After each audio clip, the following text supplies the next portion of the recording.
This is week 6 of Mindustry Ranked development. Check description for playlist of all parts. Okay, let me remind you how my matchmaking system works. Imagine we have two players who want to fight each other. They both come to a server called Hub, which is going to navigate them to some room. It knows the status of them, but they can be unavailable due to network problems, or maybe some of them are already occupied. So it will choose the one that is available now and send the players there. But since they are all occupied now, we need to extend the number of available rooms and add them into the available list. That way we can extend the amount of available rooms to a large amount without any problems. And I mean large amounts. This kind of architecture approach is called horizontal scaling. In order to make it work, the hub server should know the current status of the rooms, and I decided to use a simple web server approach, where hub kinda asks rooms over and over by simply reading the web page that is being hosted on a room server. After some research, I decided to try out a Rapidoid library that looked like a very simple solution to my problem, and before making something complicated, I took this simple line of code to make sure it works. That looked very basic. What could go wrong? I'll tell you what. That error. That error was the one from a set of errors you have no idea on what to do, so I decided to Google that. You basically copy-paste one line of stack trace that relies to the library.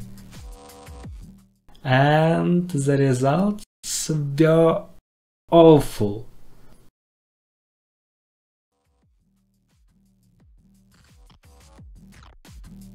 So I spent an hour trying to find what was wrong in one line of code and finished with this fix.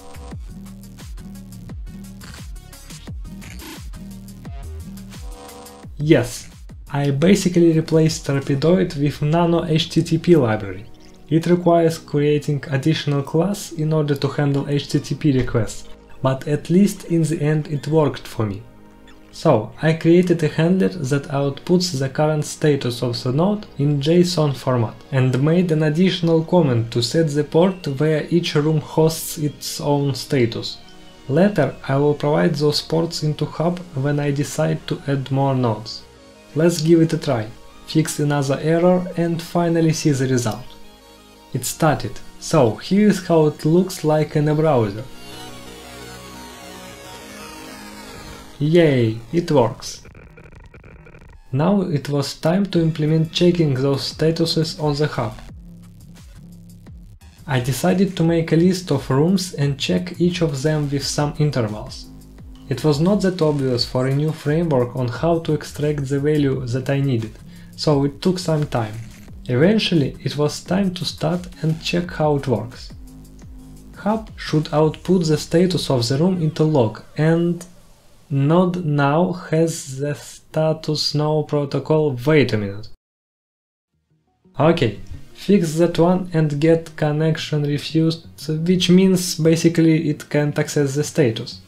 Of course, because I didn't start it. Some minor fixes and debugging along the way, but at the end I got the correct status of the room. Nice. Let's make it so that Hub outputs only the new values to the log and make sure that it addresses rooms correctly. Start, connect two players and see how it goes. Nice, it successfully routes players to the correct node. The problem is that Hub still thinks that the node is occupied after the game finishes. I fixed that and decided to make sure that if no rooms are available right now, then it will immediately use the new available one for players. I start the hub without any rooms, connect to players, and as soon as I start one room, hub gets the new room's status and routes players there. Pretty awesome, right? This is basically what it takes to get horizontal scalability up and running. Apart from that, there were some other minor things to get the hub really what it needs to be. I decided to start with disabling building on the hub server itself. I navigated to the list of rules that are available for multiplayer servers and found this config, banned blocks. I first thought it could solve the problem, but actually it doesn't, since players will be able to destroy blocks anyway. And not only that, but you simply can't put all blocks into the list of banned blocks. The list of blocks is huge and it doesn't make sense to copy all of them into the server configuration file. So I started to explore possible approaches by available events, but it turns out you have to manipulate action filters using this line of code. There is a problem if you start it like this, which is null pointer exception. So you have to execute this code only when the world is loaded. Let's restart the server and see the result. You can't build anything and you can't destroy anything, which is perfect for me. I wanted to finish my work there, but one of my stream watchers sent me a map to add into the rotation. It had some issues from my point of view, so enjoy 30 seconds of time-lapse building a new map.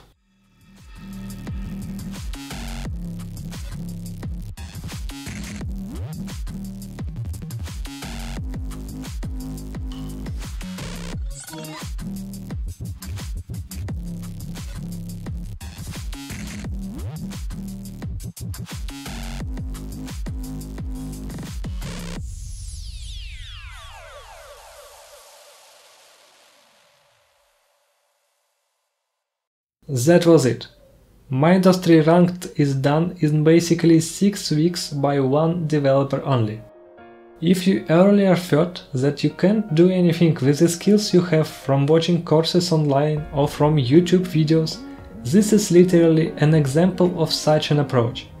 I started with no knowledge of the ecosystem behind the Mindustry, created a server, created a project, managed to create services, and code it and code it and code it again. You can see this was not an easy path because of numerous errors I met along the way, but finishing the project is inspiring to do and explore even more. I really enjoyed making the project, but since for the most part coding is done, I will continue posting updates on coding the plugin itself only rarely. I learned so much about Mindustry plugin development, but I'm sure there is even more to learn. That was week 6 of Mindustry Ranked development. Don't forget to join the Discord server of the project and try it yourself. See you in the next video.